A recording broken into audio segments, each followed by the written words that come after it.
అందరికీ నమస్కారం అండి. ప్రొఫెసర్ నాగేశ్వర్‌కి బాటగా తెలంగాణకు సంబంధించిన మేధావులు, అదేవిధంగా ప్రజా సంఘాలు బాసటగా నిలుస్తున్నాయి. కానీ ప్రొఫెసర్ నాగేశ్వర్‌కి ఒక న్యాయం, మాకొక న్యాయమా అంటూ కొంతమంది దీనికి సంబంధించి ప్రశ్నిస్తూ ముందుకొస్తున్నారు. ఇప్పుడు మనతో పాటు రిపబ్లిక్ పార్టీ ఆఫ్ ఇండియా అధ్యక్షులు డాక్టర్ గాలి వినోద్ కుమార్ గారు ఉన్నారు మనతో. సార్‌తో మాట్లాడదాం. మరిన్ని విషయాలు తెలుసుకుందాం. నమస్కారం వినోద్ కుమార్ గారు. నమస్తే. సార్, ప్రొఫెసర్ నాగేశ్వర్ గారికి సంఘీభావంగా నిన్న ప్రెస్ క్లబ్‌లో ఒక పెద్ద సభ జరిగింది. ఒక కాంక్లేవ్ జరిగింది. చాలామంది మేధావులు, దాంతో పాటుగా జర్నలిస్టులు వచ్చి మేము అండగా ఉంటాము అని చెప్పి అక్కడ ఆంధ్ర, తెలంగాణ అంటూ కూడా మాట్లాడిన పరిస్థితి కూడా కనిపిస్తుంది. ఎలా చూస్తారు సార్? ప్రొఫెసర్ నాగేశ్వర్ గారు మాట్లాడిన మాటలు ఏదైతే ఉన్నాయో దాని మీద వీళ్ళు ఇక్కడ కేసులు పెడతామంటూ కూడా వస్తున్నారని చెప్పారు. కానీ అలాంటిది ఏమి కూడా జరగలేని పరిస్థితి. ఎలా చూస్తారు సార్ ఈ అంశాన్ని? అంటే ఇప్పుడు మీడియాలో అగ్రవర్ణాలకి ఆధిపత్యం ఉంది అనడానికి ఒక ప్రొఫెసర్ నాగేశ్వర్ ఉదాహరణ. హ్మ్. ఇప్పుడు ప్రొఫెసర్ నాగేశ్వరు తెలంగాణ ఉద్యమంలో పాల్గొనలే. ఆయన తెలంగాణ ఉద్యమకారుడు కానే కాదు. ఉస్మానియా యూనివర్సిటీలో విద్యార్థులు అంతమంది చచ్చిపోతుంటే అక్కడికి వచ్చినోడు కాదు, సంఘీభావం తెలిపినోడు కాదు. మరి తెలంగాణ ఉద్యమకారుడు ఎప్పుడైండో నాకు అర్థం కాలేదు. మరి ఈ ప్యాకేజ్ స్టార్లు అంతా చెప్పాలి నాకు. ఈ ప్యాకేజ్ స్టార్లు ఎవరైతే మీటింగ్లు పెట్టారో, ఎవరైతే ప్రొఫెసర్ నాగేశ్వరరావు, తురుంఖాను అది ఇది ఇప్పుడు ప్రొఫెసర్ నాగేశ్వరు సమైక్యవాది, స స అంటే సమైక్యవాదికి ఆయనే మద్దతుదారుడు. హ్మ్. తెలంగాణ వాదులకు ఆయనే మద్దతుదారుడు. కమ్యూనిస్టులకు ఆయనే మద్దతుదారుడు. బీజేపీకి ఆయనే మద్దతుదారుడు. కాంగ్రెస్‌కు ఆయనే మద్దతుదారుడు. బీఆర్ఎస్‌కు ఆయనే మద్దతుదారుడు. మరి ఎవరికి వ్యతిరేకమైన? అంటే ఇవాళ ఆయన సమైక్యవాదా? లేదా తెలంగాణవాదా నాకు అర్థం కాలే. ఇప్పుడు ప్రొఫెసర్ నాగేశ్వర్ అంటే ఆయన ఎక్కడ తెలంగాణ ఉద్యమంలో మాతో పాటు ఇప్పుడు ప్రొఫెసర్ కోదండరామ్ గారు గాని, నేను గాని హ్మ్. ఉస్మానియా విద్యార్థి ఉద్యమంలో సీరియస్‌గా పాల్గొన్నాం. హ్మ్. అవునా? తెలంగాణ అంతా తిరిగినాం. తెలంగాణ ఉద్యమంలో చాలా కీలక భూమిక ప్రొఫెసర్లలో ప్రొఫెసర్ కోదండరామ్ రెడ్డిది అయితే తర్వాత నాది. మరి ఇవాళ నేను దళితుడిని. అందులో మాదిగని. హ్మ్. అంటే ఇవాళ ఇదే ఆంధ్ర పోలీసులు ఆంధ్ర తెలంగాణకు బీజేపీ బడ్జెట్‌లో అన్యాయం చేస్తుంది. ఉత్తరాది జనతా పార్టీ అన్యాయం చేస్తుంది. భారతీయ ఆ! జనతా పార్టీ. ఉత్తర హ్మ్. భారతీయ జనతా పార్టీ అన్యాయం చేస్తుంది మాకు హ్మ్. అని చెప్పేసి తెలంగాణకు 1000 కోట్లు మాత్రమే కేటాయించి, గుజరాత్‌కు 16,000 కోట్ల రూపాయలు కేటాయించింది. ఆంధ్రప్రదేశ్‌కు కేటాయింపులు తగ్గించింది. ఆ! అని చెప్పి మేము మాట్లాడాం. హ్మ్. మేము మాట్లాడితే మా మీద బీజేపీ వాళ్ళు కర్నూలు జిల్లా అధ్యక్షుడు అనుకుంటా ఆయన. హ్మ్. ఆయన కేస్ పెట్టాడు. వీళ్ళు ఉత్తర దక్షిణాది అని మాట్లాడుతున్నారు. వీళ్ళు దేశ విభజనకు అది చేస్తున్నారని చెప్పేసి. కేసులు పెడితే రాయలసీమ పోలీసులు వచ్చిండ్రు. కర్నూలు పోలీసులు వచ్చేసి నోటీసులు ఇచ్చి అరెస్ట్ చేసి మమ్మల్ని అరెస్ట్ చేసిండ్రు. అరెస్ట్ చేసి కర్నూలు అక్కడికి కోర్టుకు పంపించారు. హ్మ్. మరి కోర్టుకు పంపించేస్తే మేము కర్నూలు కోర్టుకు పోయినాం. మేము బెయిల్ తెచ్చుకున్నాం. ఆ! మరి ఇవన్నీ జరిగినప్పుడు ఏ ఒక్కరోజు మాట్లాడలేదే ఇదే జర్నలిస్టు మీడియా జర్నలిస్టులు. హ్మ్. ఇదే జర్నలిస్ట్ ఏమైండ్రు అప్పుడు అమ్ముడు పోయిండ్రా? అప్పుడు అగ్రవర్ణాలకు అమ్ముడు పోయిండ్రా? లేకపోతే అధికారంలో ఉన్న వెలమదొరలకు అమ్ముడు పోయిండ్రా? లేకపోతే రెడ్డి దొరలకు అమ్ముడు పోయిండ్రా మీరు? ఆ! ఇప్పుడు ఎవరైతే మాట్లాడుతున్నారో లేకపోతే ఇప్పుడు ఒక వైశ్యుడికి మాత్రమే మద్దతు గాని మాకు మాదిగలకు మద్దతు ఉండదా? హ్మ్. అంటే మేము మాదిగ అయితే ప్రొఫెసర్‌ని గాదా? మాదిగ అయితే ఒక ఛానెల్ నడిపితే నేను మాట్లాడేది వాటికి వ్యూస్ రావద్దా? హ్మ్. అంటే ఇవాళ ఏందంటే మీడియాలో గూడా ఈ కుల వివక్షత ఉన్నది అనడానికి ఇదొక ఉదాహరణ. తెలంగాణ ఉద్యమకారుడే కాదండి ఆయన. హ్మ్. అంటే ఆ! అక్కడ చాలామంది తెలంగాణ ఉద్యమంలో ఉధృతంగా ఆయన పాల్గొన్నారు. ఈయన ఎవరు? చేసిన తెలంగాణ బిడ్డ ఆయనకి అన్యాయం చేస్తారా? ఎవరు? ఈ యొక్క ఆయన ఆయన ఆయన ఆయన ఆయన గాని, ప్రొఫెసర్ అరగోపాల్ గాని మొదట తెలంగాణ వాదులు గాదు వాళ్ళు. హ్మ్. వాళ్ళు సమైక్యవాదులే. ఈవెన్ ప్రొఫెసర్ కోదండరామిరెడ్డి గూడా మొదట సమైక్యవాదే. హ్మ్. తర్వాత తెలంగాణ వాదులైండ్రు. ఓకే. అందులో ఇప్పుడు ఇవాళ సమైక్యవాదులంతా తెలంగాణ వాదులు వాళ్ళు ఈయన రెడ్డి అయినా, ఆయన వైశ్యుడు, హ్మ్. ఆయన బ్రాహ్మణుడు. హ్మ్. ఆ! అంటే ఈ ఈ అగ్రవర్ణాలు మళ్ళా వీళ్ళు అంత ఎవరిని అధికారం తెస్తారు అక్కడ అంతకుముందు కేసీఆర్ అనే విలమదొరని తెచ్చిర్రు. ఇప్పుడన్న రెడ్డి పార్టీలని తెచ్చిర్రు. హ్మ్. అంటే వీళ్ళని అధికారం తేవడానికి వీళ్ళు ఇష్టం ఉన్నట్టుగా మాట్లాడే మాటలన్నీ గొప్ప మేధావులు మాట్లాడిన మాటలైతాయి. అదే బహుజనులు 93% ఉన్న బహుజనుల గురించి పక్షాన మాట్లాడి, వాళ్ళ అధికారంలో రావాలని మాట్లాడితే, సామాజిక తెలంగాణ గురించి మాట్లాడితే వి అరెస్ట్ చేస్తారు. వివక్షత చూపిస్తారు. ఆ! హ్మ్. హ్మ్. ఈ ఈ ఈయన అసలు సీన్‌లోనే లేడని. అంటే వాళ్ళ పదవులు దొబ్బుతా అంటారు. కోదండరామిరెడ్డి డైరెక్ట్ ఎమ్మెల్సీ అయ్యిండు. రిటైర్మెంట్ అయ్యేదాకా ఉద్యమంలో ఉన్నాడు. హ్మ్. రిటైర్మెంట్ అయిన తర్వాత ఉద్యమంలో సీరియస్‌గా ఉన్నాడాయన. హ్మ్. రిటైర్మెంట్ ద్వారా నేను ఎట్లా కాదుగా 12 ఏళ్ల సర్వీస్ ఉద్యోగానికి రాజీనామా చేసిన. తెలంగాణ కోసం. తెలంగాణ కోసం, సామాజిక తెలంగాణ కోసం, తెలంగాణ ఉద్యమం కోసము, బీసీ ముఖ్యమంత్రి కోసం, సామాజిక న్యాయం కోసం కొట్లాడిన. 12 ఏళ్ళు సర్వీస్ వదులుకున్నా. ప్రొఫెసర్ కోదండరామ్ వదులుకున్నాడా? ప్రొఫెసర్ అరగోపాల్ వదులుకున్నాడా? ప్రొఫెసర్ నాగేశ్వర వదులుకున్నాడా? ఉమ్, ఈ వీళ్ళంతా కూడా ఇవాళ సోకాల్డ్ మేధావులుగా చెప్పుకున్న ఈ అప్పర్ కాస్ట్ మేధావులంతా ఇవాళ వాళ్ళు ఏమైనా త్యాగాలు చేసిండ్రా? ఇలా భోగాలు అనుభవిస్తున్నారు వాళ్ళు. ఇవాళ ఆయన కోసం అంతగానో ఆంధ్ర పోలీసులు వచ్చి అరెస్ట్ చేసిండ్రు. ఏమన్నా మమ్మల్ని అరెస్ట్ చేసిండ్రు, నన్ను చలసాని శ్రీనివాస్ని అరెస్ట్ చేసిండ్రు ఇక్కడికి వచ్చి ఆంధ్ర పోలీసులు. అప్పుడేం బీకిరు వీళ్ళు? ఉమ్, అప్పుడెందుకు మాట్లాడలేదు వీళ్ళు? ఈ ప్యాకేజ్ స్టార్లు ఎందుకు మాట్లాడలేదు అంటున్నా? ఈ ప్యాకేజీలు తీసుకునే ఎవరైతే మీడియాలో మాట్లాడుతున్న వాళ్ళంతా ఉన్నారు కదా, ఉమ్, తెలంగాణ జర్నలిస్టులు అందరూ కూడా మాట్లాడుతున్నారు కదా. అంటే దళితులకు ఒక న్యాయం ఉంటుంది, అగ్రవర్ణాలకు ఒక న్యాయం ఉంటుందా? అగ్రవర్ణ ప్రొఫెసర్లకు ఒక న్యాయం ఉంటుంది, దళిత ప్రొఫెసర్కి ఒక న్యాయం ఉంటుందా? అంటే మమ్మల్ని అరెస్ట్ చేసినా మీరు మాట్లాడరు. మేము జైలు మమ్మల్ని కర్నూలు జైలుకి తీసుకుపోయినా మాట్లాడరు మీరు. కానీ ఇలా ఈయన అరెస్టే కాలేదు, మొత్తం షో చేసేసి మొత్తం వచ్చి అరెస్ట్ చేసినట్టుగా, వందలాది మంది వెహికల్ వచ్చినట్టుగా, పోలీసులు వచ్చినట్టుగా, కథం టోటల్గా ఈయన మొత్తం ఒక వీరుడు, శూరుడు, ధీరుడుగా. అరే వీరుడు, శూరుడు, ధీరుడు అయితే ఆయన వెనుక ఉన్న సైన్యం ఎంత? ఆయన తెలంగాణ ఉద్యమంలో ఆయన త్యాగం ఎంత? ఆయన కథ ఎంత? కార్ఖాన ఎంత? ఇవాళ మా త్యాగం ఎంత? మా వ్యవహారం ఎంత? నా గురించి ఎందుకు మాట్లాడలేదు? అందులో నా గురించి ఎందుకు మాట్లాడలేదు? ఇదే సోకాళ్ళు నాగేశ్వర్ ఎందుకు మాట్లాడలేదు? ఇదే సోకాళ్ళు హరగోపాల్ ఎందుకు మాట్లాడలేదు? ఇదే సోకాళ్ళు కోదండ రామరెడ్డి ఎందుకు మాట్లాడలేదు? నేను తెలంగాణ బిడ్డను కాదా? నేను లేదా తెలంగాణ వాదిని కాదా? పక్కా తెలంగాణ వాదిని. ఇవాళ కోదండ రామరెడ్డి ఇవాళ కావచ్చు, నేను ఎప్పుడు మాట్లాడినా 98లో మాట్లాడినా నేను తెలంగాణ గురించి. తెలంగాణలో బహుజన రాజ్యం రావాలని 98లో మీటింగ్ పెట్టినా నేను. వరంగల్ బిడ్డను నేను. శివసాగర్ ఎవరు? కేజీ సత్యమూర్తి ఆంధ్ర అతను. ఆయనకేం అవసరం?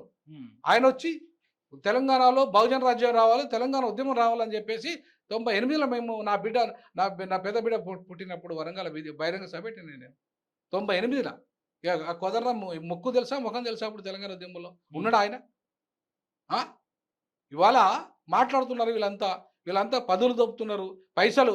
ఈయన ప్యాకేజ్ స్టార్ పొద్దుస్తామను ఆ ఛానల్లో మాట్లాడితే 1,00,000, ఈ ఛానల్ మాట్లాడితే 1,00,000, ఇంకో ఛానల్ మాట్లాడితే 1,00,000, మళ్ళీ ఆయన యూట్యూబ్ ఛానల్లో లక్షల రూపాయలు.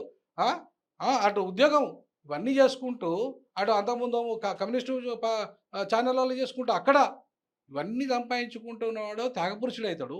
మేము అన్ని వదులుకున్న వాళ్ళం జీతం మాకు ఎలాంటి ఆధారాలు ఉన్నాయి? దళితులు అంటే ఏం ఆధారం ఉండదు. మేము ఉద్యోగాన్ని వదులుకొని త్యాగం చేసిన వాళ్ళు మాత్రం త్యాగపురుషులం కాదు. ప్రొఫెసర్ నాగేశ్వర్ మాత్రం త్యాగపురుషుడు. మొత్తం తెలంగాణలో ఆయనతో చూరుడు లేడు, వీరుడు లేడా? ఇదా పద్ధతి? ఇది వివక్షత కాదా? ఇది తెలంగాణలో దళితుల మీద జరుగుతున్న వివక్షత కాదా? ఓ దళిత ప్రొఫెసర్ మీద జరుగుతున్న వివక్షత కాదా అంటున్నా. ఇవాళ ఇంత దుర్మార్గంగా ఈ తెలంగాణలో ఇష్టారాజ్యంగా అగ్రవర్ణాల ఆధిపత్యం కొనసాగిస్తుంటే, ఆ ఇష్టారాజ్యంగా అగ్రవర్ణాల అధికారం కోసం చేస్తూని మాట్లాడుతున్న ప్రొఫెసర్ ఇలా గొప్ప సామాజిక ఉద్యమకారుడు, గొప్ప మేధావి. ఇక మాకు మేధావితనం లేదు, మాకు అసలు తెలివి లేదు, మేము చదువుకోలే, మేము లండన్ స్కూల్ ఆఫ్ ఎకనామిక్స్లో పోయి పరిశోధనలు చేయలే, మేము కొలంబియాలో పోలే, మేము ఆక్స్ఫర్డ్లో పోలే. లేకపోతే ఈయన పోయిండా? ఈయన చేసిండా? ఈయన మాత్రమే చదివిండా? ఈయన మాత్రమే క్లాసులు చెప్పిండా? మేము చెప్పలేదా? ఇదేం పద్ధతి అండి? తెలంగాణ ఉద్యమంలో నా మీద 117 కేసులు అండి. ఉస్మానియా యూనివర్సిటీలో 17 కేసులు పెట్టారు. ఉస్మానియా యూనివర్సిటీలే. మరి నాకెందుకు లేదండి? ఏం ఒక్క రూపాయి ఇవ్వలేదు. వెలమ ద్వారా కేసీఆర్ ఇవ్వలేదు, రెడ్డి ద్వారా కోదండరామ్ రెడ్డి, పటేల్, రేవంత్ రెడ్డి ఇవ్వలేదు కదా.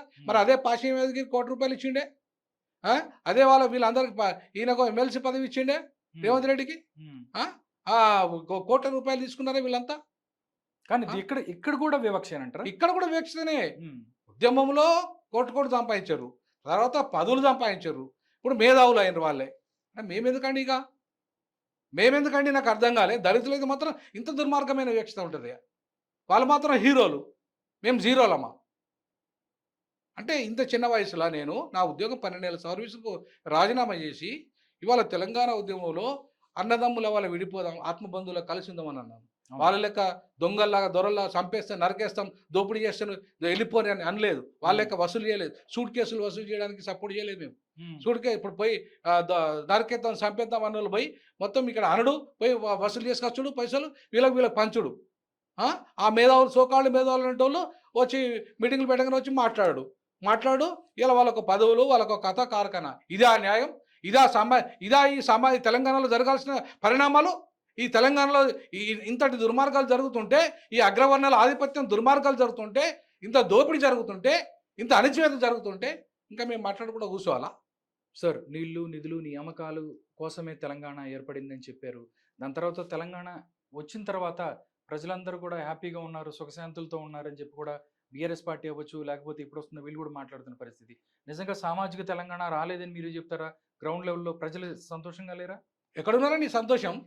ఎక్కడున్నారు చెప్పమనండి. ఇప్పుడు నీళ్ళు అన్నారు. హ్మ్. ఇప్పుడు నీళ్ళు ఎవడికి పోయినాయి? మాకు భూములే లేవు. హ్మ్. మాకు భూములే లేవండి. మాకు భూములు లేకపోతే ఆ నీళ్ళు ఎవడికి పోతాయి? హ్మ్. భూములు ఉన్నోడికి పోతాయి కదా! భూములు ఎవడుకున్నాయి?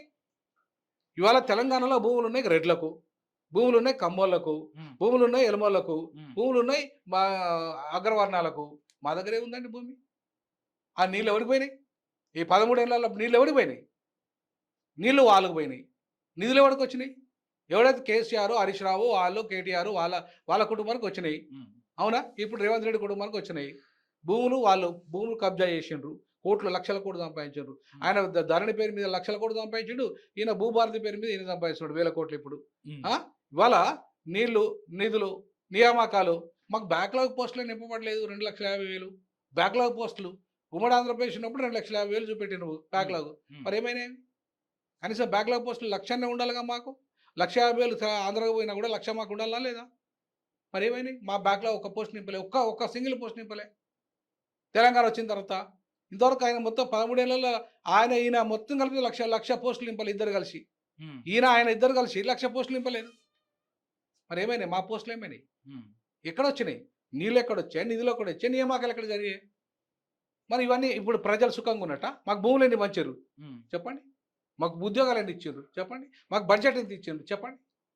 అంటే ఇవాళ 4% లేనోళ్ళు 43 మంది ఎమ్మెల్యేలు ఉంటారు రెడ్డోళ్ళు. హ్మ్. ఆ పర్సెంట్ లేని ఎలమోళ్ళు 13 మంది ఎమ్మెల్యేలు ఉంటారు. హ్మ్. మేము బీసీలు 56% ఉంటే 20 మంది ఉంటారు. ఎస్సీ ఎస్టీలకు బాబాసాహెబ్ అంబేద్కర్ దయవల్ల రిజర్వేషన్లు ఉన్నాయి కాబట్టి కాస్త మేము 19 మంది 2, 3 ఇచ్చారు. 19 మంది ఉన్నాము. అందులో ఆ. మినిస్టర్లలో 2, 3 దక్కినాయి. హ్మ్. అంతేగాని మాకు జరిగిన న్యాయం ఎక్కడండి? ఇవాళ ముఖ్యమంత్రి పదవితో పహా రెడ్డోళ్ళకు మొత్తం మంత్రి పదవులు, కీలకమైన శాఖలు, మొత్తం కోట్ల రూపాయలు వచ్చే శాఖలన్నీ వాళ్ళకే. మా వాళ్ళంతా మూగజీవాలాగా ఉన్నారు. ఉంటే ఎస్సీ ఎస్టీలు కావచ్చు, బీసీలు ఉంటే జీహూజ్ రయ్య గారు అని అడిగి ఉన్నారు.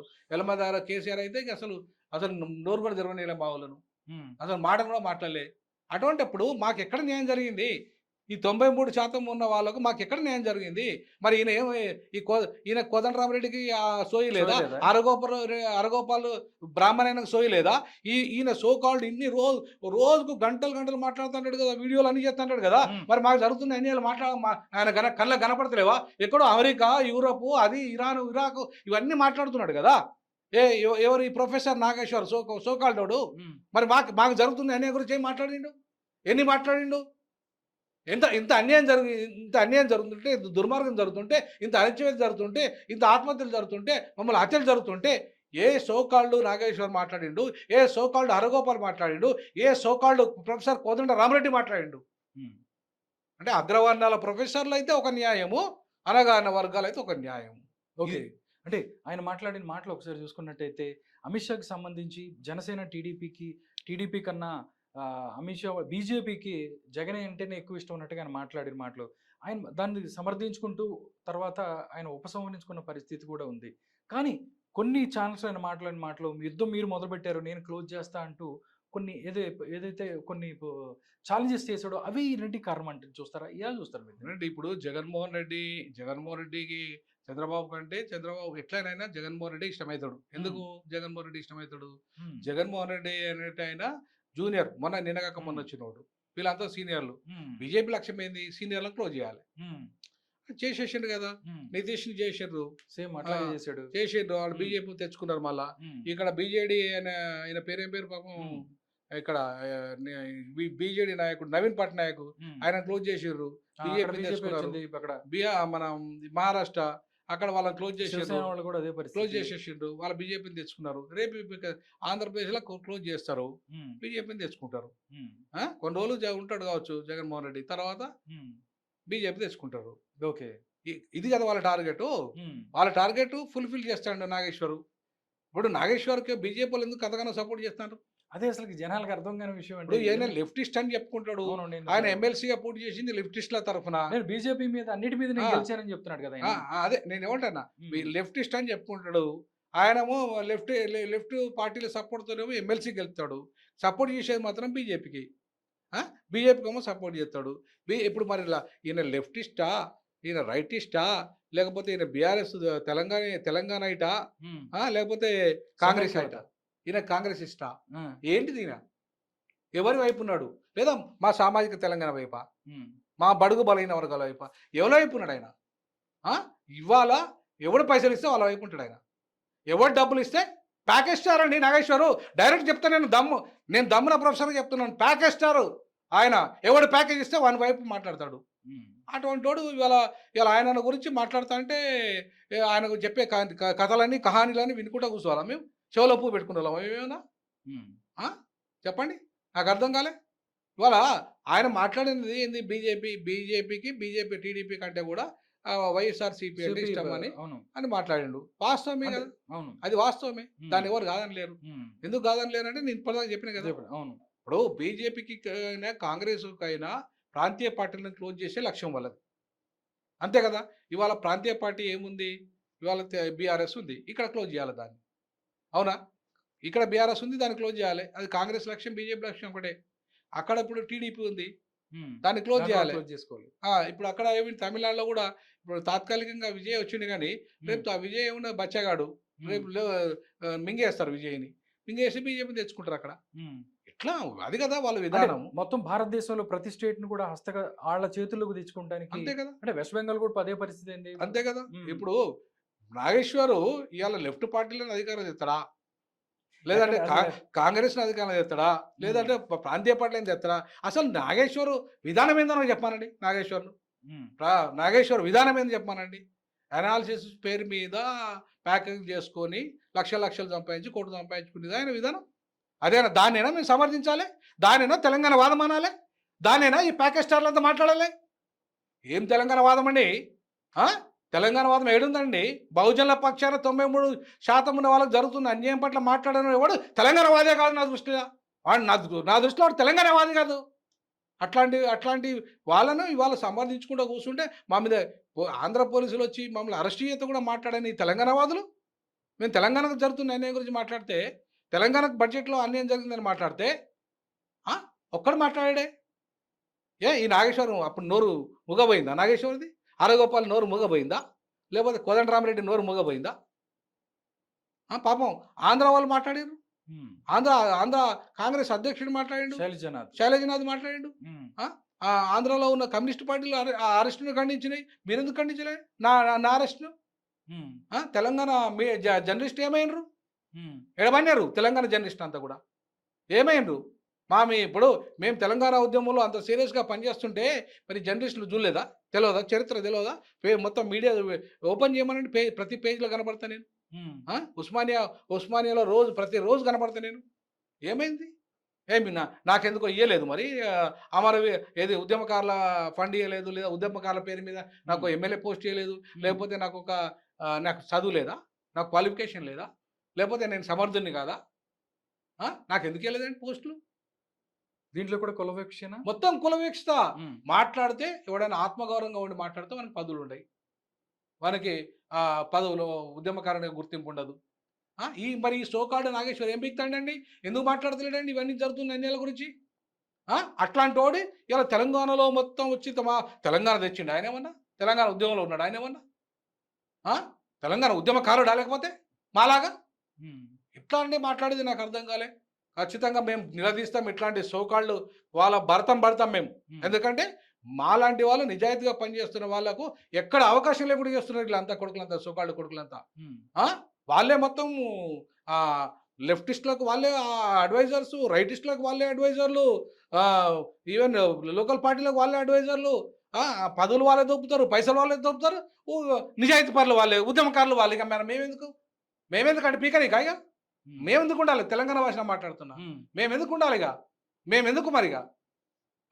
ఇట్లాంటి సోకాల్డ్ అవకాశవాదులు ప్యాకేజ్ స్టార్లతోని రాలే తెలంగాణ త్యాగదనులు మా విద్యార్థి లోకం ఇవాళ లక్షలో అసెంబ్లీ పిలిపిస్తే మా విద్యార్థులు 1200 మంది త్యాగం చేసుకుంటే మా విద్యార్థి లోకం కదిలొస్తే ఉద్యమకారులు కదిలొస్తే వాళ్ళ త్యాగం కదా, వాళ్ళు కదా చచ్చింది, వాళ్ళు కదా త్యాగం చేసింది, వాళ్ళు కదా పాట పాడింది, వాళ్ళు కదా గజ్జె కట్టింది, వాళ్ళు కదా గంతులేసింది, వాళ్ళు కదా తెలంగాణ తెచ్చింది. ఈ సోకాడు దొంగన కొడుకులా అది కాంగ్రెస్ అయినా, అది కమ్యూనిస్ట్ అయినా, లేకపోతే లేకపోతే బీఆర్ఎస్ అయినా, ఇంకెవరైనా వీళ్ళ అగ్రవర్ణాల తెచ్చింది తెలంగాణను. తెచ్చింది మేమండి బహుజనులము. కానీ మాకే తీరే నిర్ణయం జరుగుతుంటే మాట్లాడిన సోకాళ్ళు నాగేశ్వర్ లాంటి వాళ్ళు ఇలా వాళ్ళ గురించి మేము కహానీలు చెప్తా ఉంటే వినుకుంటూ కూర్చోవాలా? మేము మాట్లాడద్దా? వాస్తవాలు మాట్లాడద్దా?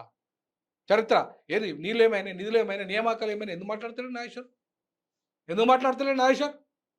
ఎందుకు మాట్లాడతలేవు నాగేశ్వర్? నేను అడుగుతున్నా ప్రొఫెసర్ నాగేశ్వర్ గారు, నీళ్ళు ఏమైనా, నిధులు ఏమైనా, నియామకాలు ఏమైనాయి, ఎవరికి పదవులు పోయినాయి, ఎవడు ఎమ్మెల్యేలు అయినరు, ఎవడు ముఖ్యమంత్రులు అయినరు, ఎవడు ఎంపీలు అయినరు, ఎవరు కార్పొరేషన్ పదవులు వచ్చినాయి, ఎవరికి భూమి దక్కింది, ఎవడు ప్రైవేట్ రంగంలో పరిశ్రమలో వాటా వచ్చింది, ఎవరికి ఫార్మా రంగంలో వాటా వచ్చింది, ఎవరికి సినిమా రంగంలో వాటా వచ్చింది, ఇంకా అన్ని రంగాల్లో వాటా ఎవరికి వచ్చింది తెలంగాణ వచ్చిన తర్వాత?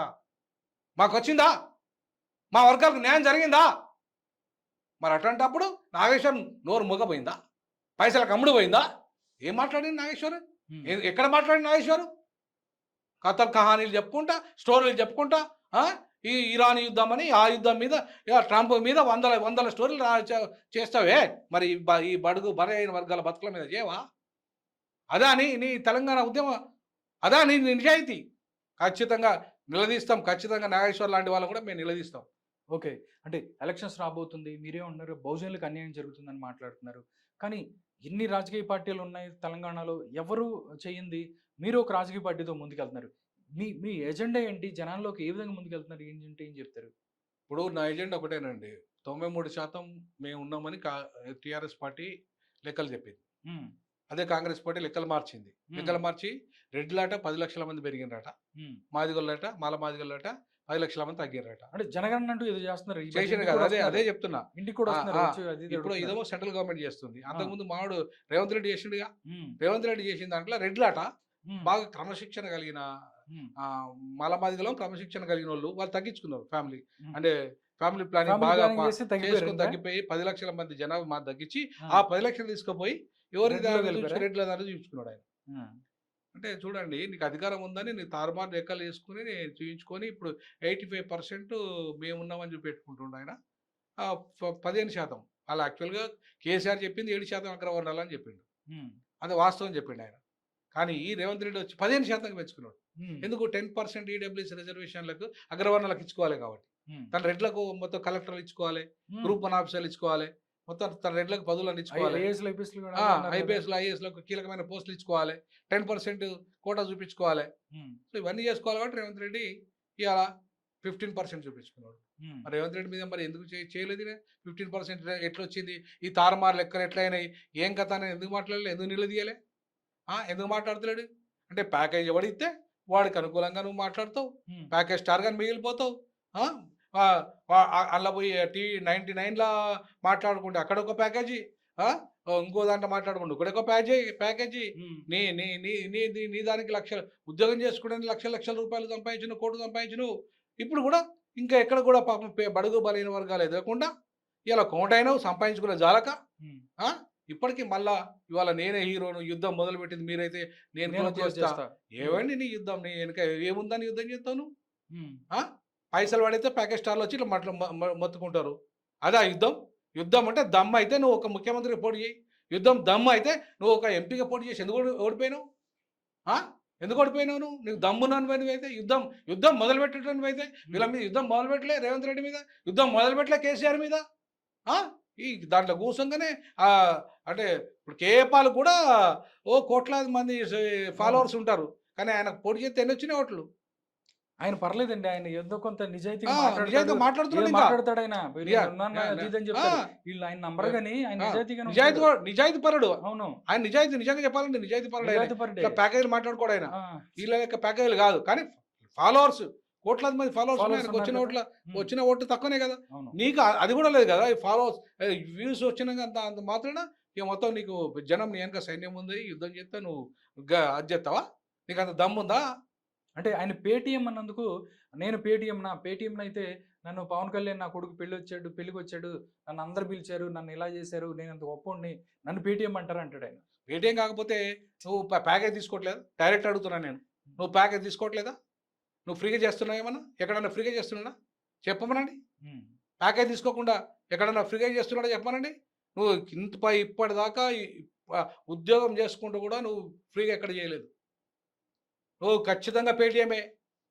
బరాబరి అంటాను నేను అంటాను బరాబరి, ఖచ్చితంగా పేటీఎమే నువ్వు.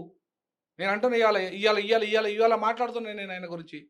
అరే ఏ ఒక్కరోజు మాలాంటి వాళ్ళను ఇంటర్వ్యూ చేయడు, మాలాంటి వాళ్ళ గురించి మాట్లాడు, మాలాంటి వాళ్ళు ఉద్యోగం రాజీనామా చేసి వచ్చిండు మా ప్రొఫెసర్, ఈయన బలపరచండి నేను ఒక్క వీడియో చేయవా నువ్వు? ఎవరిని చెప్తావు నువ్వు వీడియోలు? ఎవరైనా బీజేపీని తీసుకొచ్చి కూర్చొని మాట్లాడిస్తూ ఉంటావు. నీ ఫిలాసఫీ నువ్వు లెఫ్ట్వా లేకపోతే బీజేపీవా? స్ట్రైట్ అంటాడు ఆయన. నేను లెఫ్ట్ కాదు రైట్ కాదు, స్ట్రైట్. ఏం స్టేట్ నీ స్టేట్? ఏం స్టేట్? Package state. నీ ప్యాకేజ్ స్టేట్ తప్ప ఏం స్టేట్ లేదు నీ దగ్గర. అందుకే పేటీఎం స్టార్ ప్యాకేజ్ స్టార్ అంటున్నా నేను నాగేశ్వర్ను. నేను సవాలు విసురుతున్నా నాగేశ్వర్తోని. ఏమనుకుంటున్నాడు నాగేశ్వర్ నాకు అర్థం కాలే. అసలు అరెస్ట్ కూడా చేయలేదు ఇంతవరకు. దానికి సంబంధించి మీరు అరెస్ట్ అయినప్పుడు నిజంగా తెలంగాణ జర్నలిస్టు అవ్వచ్చు, లేకపోతే తెలంగాణ సమాజం నుంచి మీకు ఎవరు సపోర్ట్ చేయలేదు? ఎవ్వరు ఒక్కడు కూడా సపోర్ట్ చేయలేదు. మేము ప్రెస్ మీట్ పెట్టి కూడా చెప్పినాం, అరెస్టు లేఖలు కూడా చూపెట్టినాం. ఎవడైనా సపోర్ట్ చేయాలంటే నేను దళితుడనే కదా. అంటే మీ దగ్గర డబ్బులు లేవని కానీ నేను ఇవ్వలేదు కదా, ప్యాకేజీలు ఇవ్వలేదు కదా. నేను ప్యాకేజీలు ఇవ్వలేదాను, దళితుడని. ఇలా ఈ రకంగా మీరు అది చేసిండ్రే, మరి ఎందుకు ఇలా మాట్లాడుతున్నారు? ఆయనకు ఏం ప్యాకేజీలు ముట్టినాయి మీకు? మాట్లాడే ప్రతి ఒక్కరిని అడుగుతున్నా నేను, ప్రతి ఒక్క జర్నలిస్ట్ని అడుగుతున్నా, మాట్లాడే ప్రతి ఒక్క జర్నలిస్ట్ అడుగుతున్నా, మీకు ఏం ప్యాకేజీలు ముట్టినాయి? మేము మాట్లాడుతున్న మాటలు మీరు ఎందుకు మాట్లాడుతున్నారు? మా ఇంటర్వ్యూలు ఎందుకు చేయరు మీరు? ఇవాళ మా ఇంటర్వ్యూలు ఎందుకు చేయరు అంటున్నా. నిజాలన్నీ బయటకు వస్తాయని కదా. మీ జర్నలిస్ట్ ఫోరం మమ్మల్ని ఎందుకు ఇంటర్వ్యూ చేయదు? లేకపోతే మీ మీడియా వాళ్ళు మమ్మల్ని ఎందుకు ఇంటర్వ్యూ చేయరు? లేకపోతే ఇప్పుడు ఆ సోకాడు నాగేశ్వర్ సపోర్ట్ చేస్తున్న వాళ్ళు ఎందుకు మమ్మల్ని ఇంటర్వ్యూ చేయరు? ప్యాకేజ్ స్టాండ్ కాదు కాబట్టి, ఎవరికి అమ్ముడు పోను కాబట్టి, బాబాసాహెబ్ అంబేద్కర్ ఆత్మగౌరవంతో బతుకున్నా కాబట్టి, ఆయన ఆత్మగౌరవంతో నిండి ఉన్నా కాబట్టి, ఆయనలాగానే బతుకుతున్నాం కాబట్టి, నిజాయితీగా ఉన్నాం కాబట్టి, అది కదా మా విధానం. అందుకు కదా మీకు భయం. మీలకు అమ్ముడు పోతే, మీలకు లుచాపాలు చేస్తే, ఇప్పటిదాకా మంత్రి అయ్యేటోని, ఎంపీ అయ్యేటోని, ఇప్పటిదాకా ఎన్నో కోట్లు సంపాదించటోని, వందల కోట్లు సంపాదించడం ఇప్పటిదాకా నేను. కానీ అవి చేయలేకనే కదా ఇవాళ మీలాగా లేకపోతే ఆయనకు అసలు ఈ ప్యాకేజ్ స్టార్లు అంతా ఒక హీరోలాగా కథలు పడుతూ కార్ఖానలు పడుతూ చేస్తున్న కార్యక్రమం ఏదైతే ఉందో ఇది కరెక్ట్ కాదు. ఖచ్చితంగా ఆయనకు ఒక న్యాయం, మాకు న్యాయం ఉండద్దు. నేను చెప్తున్నాను, ఆయన ప్రొఫెసరే, నేను ప్రొఫెసరే. నేను తెలంగాణ ఉద్యమకారుని, ఆయన కాదు. నేను సీరియస్గా తెలంగాణ కోసం ఫైట్ చేసిన ఆయన కాదు. మరి నా గురించి ఎందుకు మాట్లాడలే? మీరు అరెస్ట్ చేసినప్పుడు, నాకు నోటీసులు ఇచ్చినప్పుడు, ఆంధ్ర పోలీసులు వచ్చి నాకు నోటీసులు ఇచ్చినప్పుడు ఎందుకు మాట్లాడలే మీరు? ఎందుకు మాట్లాడలే? ఆంధ్ర వాళ్ళు మాట్లాడిండ్రే, మీరు ఎందుకు మాట్లాడలే? ఓకే. అంటే మల్లన్నకు సంబంధించి ప్రొఫెసర్ నాగేశ్వర్ మీద 10 టీవీకి సంబంధించి షేర్లు కుంభకోణం జరిగింది. ఎవరైతే కార్మికుల దగ్గర నుంచి కూడా డబ్బులు వసూలు చేశారు, డబ్బులు మొత్తం ప్రొఫెసర్ నాగేశ్వర్ తిన్నాడంటూ మల్లన్న ఒక వీడియో పెట్టాడు. 100% పెట్టాడు. దాన్ని నిజమని నమ్ముతున్నాను. నిజమే, అది 100% నిజమే. ఎందుకంటే నేను కమ్యూనిస్ట్ పార్టీ అభ్యర్థిగా పోటీ చేసిన. ఎప్పుడు 2015లో నేను కమ్యూనిస్ట్ పార్టీ నన్ను సపోర్ట్ చేసింది. నేను ఇండిపెండెంట్గా అభ్యర్థిగా పోటీ చేసిన. కమ్యూనిస్టులు సిపిఎం అప్పుడు ఈ చర్చ వచ్చింది. ప్రొఫెసర్ నాగేశ్వరు ఇవాళ అవి షేర్లన్నీ అమ్ముకొని తినేసిండు, పైసలన్నీ తిన్నాడు అనేది ఆ చర్చ వచ్చింది. ఆ చర్చల సందర్భంగానే గొడవలు అయినాయి. ఆ గొడవల సందర్భంగానే ఆ కమ్యూనిస్ట్ పార్టీలు కూడా వాళ్ళ ఛానల్స్ ఇవాళ నన్ను కూడా కమ్యూనిస్ట్ పార్టీలు కూడా ఒకరు కేసీఆర్ కమ్మేశారు, ఒకరేమో కాంగ్రెస్ కమ్మేశారు. అప్పుడే ఆ చర్చ జరిగింది. నేను దాన్ని సమర్థిస్తా. ఎందుకంటే అది 100% అప్పుడే వాళ్ళ పాపం లాస్లో రావడానికి కారణం, వాళ్ళ అమ్ముకోవడానికి కారణం ఈయనే ప్రొఫెసర్ నాగేశ్వర్ అని చెప్పి సిపిఎం వాళ్ళు అప్పుడు పెద్ద చర్చ, పెద్ద ఇష్యూ అది. మరి అట్లాంటి వాడు ఇవాళ వచ్చి ప్యాకేజీలు చేసుకుంటా నేను కథలు పడి చెప్తూ ఉంటే ఎవడు నమ్మాలి నీ కథల్ని? ఎవడో చెవిలో పువ్వు పెట్టుకుని నమ్మొచ్చు కాక, లేకపోతే నీ గురించి తెలియని నమ్మొచ్చు కాక. కానీ అందరు నమ్మరే, తెలిసిన నమ్మరే. 100-200% మల్లన్న చేసింది 100% రైట్. సార్ ఒకటి సార్ మీరు అంటున్నారు కనీసం ఒక ప్రొఫెసర్కి ఇలా అన్యాయం జరిగింది, అరెస్ట్ చేస్తే నన్ను చేస్తే కనీసం రాలేదని. మీరు ఎందుకు వెళ్ళలేదు సార్? మీరు కూడా సపోర్ట్ చేయాలి కదా నాగేశ్వర్ అనే వ్యక్తికి. ఏదైనా జరిగితే మీరు కూడా నాకు support జరిగినప్పుడు చేయాలి. నాకు రాబడినప్పుడు నేను ఎందుకు పోతా? అంతేనా? నాకు జరిగినప్పుడు అన్యాయం ఉమ్. జరిగినప్పుడు రానప్పుడు ఆ, మాట్లాడనోడు, ఒక వీడియో మాట్లాడనోడు, ఒక ఖండించనోడు నేను ఎందుకు పోతా ఆయన దగ్గర? ఉమ్, నేను ఎందుకు పోవాలి చెప్పండి? ఎందుకు పోవాలి చెప్పండి? నాకు జరిగినప్పుడు అన్నప్పుడు నేను ఎందుకు పోవాలంటున్నా. అందుకే నేను పోలే. అందుకే నేను నా దాంట్లో ఒక వీడియో కూడా సపోర్ట్ చేస్తూ చేయలేదు. నాకు ఛానల్ ఉంది. ఉమ్, నాకు ఛానల్ ఉంది. ఓకే. ఆ ఛానల్‌లో నేను ఎప్పుడు కూడా ఒక రూపాయి ఆశించలేదు. ఉమ్. లేదా ఎవరిని ఒక రూపాయి చందా అడగలేదు. మీరు ప్రజల కోసం ఏదైతే ప్రజల ఉందో, కోసం, నా పార్టీ కోసం, ఫిలాసఫీ కోసం ఉమ్, స్వచ్ఛందంగా నాకొచ్చే పెన్షన్ ఉమ్, 80,000 పెన్షన్ వస్తే అందులో 20,000 పిల్లవానికి ఇచ్చుకుంటా. ఉమ్, నేను నా సొంత ఇల్లును పార్టీ ఆఫీస్‌గా మార్చి నేను రెంటెడ్ ఇంట్లో వండుకుంటా. 20,000 కిరాయి కట్టుకుంటా. ఉమ్, కిరాయి ఇంట్లో వండుకుంటా. ఇవాళ నా వచ్చే ఆ 80,000 పెన్షన్‌లోనే నేను బతుకుతున్నా. ఉమ్, ఆ! ఇది నేను ఎవరినైనా ఒక రూపాయి అడిగినట్టు గాని, ఎవరికైనా అమ్ముడు పోయినట్టు నాగేశ్వర్ లెక్క ఎవరిని సొమ్మన కొట్టేసినట్టు గాని ఉమ్, ఇప్పుడు ఛాలెంజ్ చేస్తున్నా మీ ఛానల్ ద్వారా. ఉమ్, ఛాలెంజ్ విసురుతున్నా. ఆయన లెక్క అమ్ముడు పోయినట్టు గాని, ఆయన లెక్క ఎక్కడైనా కొట్టేసినట్టు గాని చూపెట్టమనండి. ఒక్కటి సింగిల్ ఆరోపణ చేయమనండి. నేను కేసీఆర్ దగ్గరికి పోయినా రూపాయి తీసుకున్నట్టు గాని, రేవంత్ రెడ్డి దగ్గర పోయి అమ్ముడు పోయినట్టు గాని, ఇంకెవరి దగ్గరకన్నా పోయి అమ్ముడు పోయినట్టు గాని నిరూపణ చేయమనండి.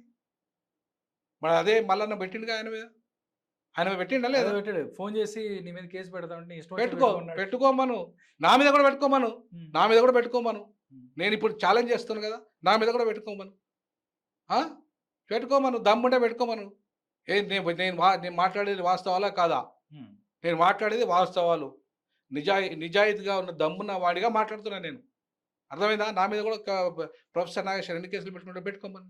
అంటే మీరు పెట్టే బోగస్ వివరాలు బీజేపీకి సపోర్ట్ చేసినా, మీరు బీజేపీకి ప్యాకేజ్ మాట్లాడుకొని మీరు వీడియోలు చేసినా, లేకపోతే కాంగ్రెస్తోని ప్యాకేజీలు మాట్లాడుకున్నా, బీఆర్ఎస్తోని ఇంటర్నల్ అండర్స్టాండింగ్ పెట్టుకున్నా, మీరు అగ్రవర్ణాల అధికారం తీసుకురావడానికి మీరు ప్రయత్నం చేసినా మేము సమర్థించాలి. ఎందుకంటే ప్రొఫెసర్ నాగేశ్వర్ మేధావి అనాలి. ఉమ్, మా బహుజనుల పక్షాన మాట్లాడితే, లేకపోతే మా బహుజనుల పక్షాన ఉన్నటువంటి మాత్రం మేము మేధావి అన్నది మేము తిట్టుకోవాలి అవన్నీ. ఉమ్. అంతే కదా? Okay sir. దాంతో పాటుగా చూసుకున్నట్టయితే ఎవరైతే దళితులు ఎవరైతే ఉన్నారో, ఎవరైతే మతం మారిన దళితులు ఎవరైతే ఉన్నారో వాళ్ళకి ఈ రిజర్వేషన్లు వర్తించదని చెప్పి కూడా ఒకటి గొడవ జరుగుతుంది సార్. దానికంటే ముందు నేను పొలిటికల్ పార్టీ గురించి మీరు ఒక ప్రశ్న అడిగారు. నా పార్టీ గురించి. సార్ నా party republic party of India. అది Hmm. బాబాసాహెబ్ అంబేద్కర్ స్వయంగా స్థాపించిన పార్టీ. ఓకే. మధ్యలో అది కొన్ని విభాగాలుగా విడిపోయిన సందర్భంగా అది అత్వాల గ్రూప్ గాను, గవాయి గ్రూప్ గాను, ఓకే. జస్టిస్ గవాయి ఉన్నాడు కదా అవునండి. వాళ్ళ నాన్న, ఉమ్, ఆయన గ్రూప్ గాను, అత్వాల ఇప్పుడు మినిస్టర్ అత్వాల గ్రూప్ గాను అట్లా విడిపోయిన కారణంగా ఉమ్, మళ్ళీ తిరిగి తన తాత పేరు మీదనే భీమారావు అంబేద్కర్ అని చెప్పి ఓకే. ప్రకాష్ అంబేద్కర్ సొంత తమ్ముడు ఎవరైతే యశ్వంత్ అంబేద్కర్ ఉన్నాడో, ఉమ్, అంబేద్కర్ సొంత మనవడు ఉమ్, పార్టీ పెట్టుకున్నాడు. ఆ పార్టీ 2024 స్థాపించాడు. రాష్ట్రంలో 2025లో నేను రాజీనామా చేసి అధ్యక్షునిగా తీసుకున్నాను. 2023లో నేను రాజీనామా చేసిన. ఓకే. 2025లో అధ్యక్షునిగా తీసుకున్నాను నేను. సో అధ్యక్షునిగా తీసుకున్న ఆ 2023లో కూడా నేను సామాజిక తెలంగాణ కోసం, బీసీ ముఖ్యమంత్రి కోసం రాజీనామా చేసినాను. ఉమ్, ఇది దళిత క్రైస్తవుల కోసం రాజీనామా చేసిన, అలా ఇష్యూ Okay. కోసం కూడా రాజీనామా చేసిన. ఉమ్, సో నేను ఒక కాజు కోసం రాజీనామా చేసిన. మరి నాగేశ్వర్ రాజీనామా చేయలే, అరగోపాల్ రాజీనామా చేయలే, కోదండ రామిరెడ్డి రాజీనామా చేయలే. ఎవరికి వాళ్ళు ఆయన హ్యాపీగా రెడ్డి, వాళ్ళు- ఈయన రెడ్డి, ఆయన బ్రాహ్మణ, ఈయన వైశ్యుడు. ఉమ్, వీళ్ళు ఎవరికి కావాలి మస్తు డబ్బులు ఉన్నోళ్ళు. మళ్ళా కుల సంఘాలు కూడా వచ్చినాయి సార్. ఆ? వయసు కుల సంఘాలు కూడా వచ్చి పెద్ద నోటీస్ ఆయనకి ఏమైనా చేస్తే ఒక్కొక్కటికి మళ్ళీ అన్ని కూడా వచ్చినాయి. అదే వస్తాయి, ఎందుకు రావు?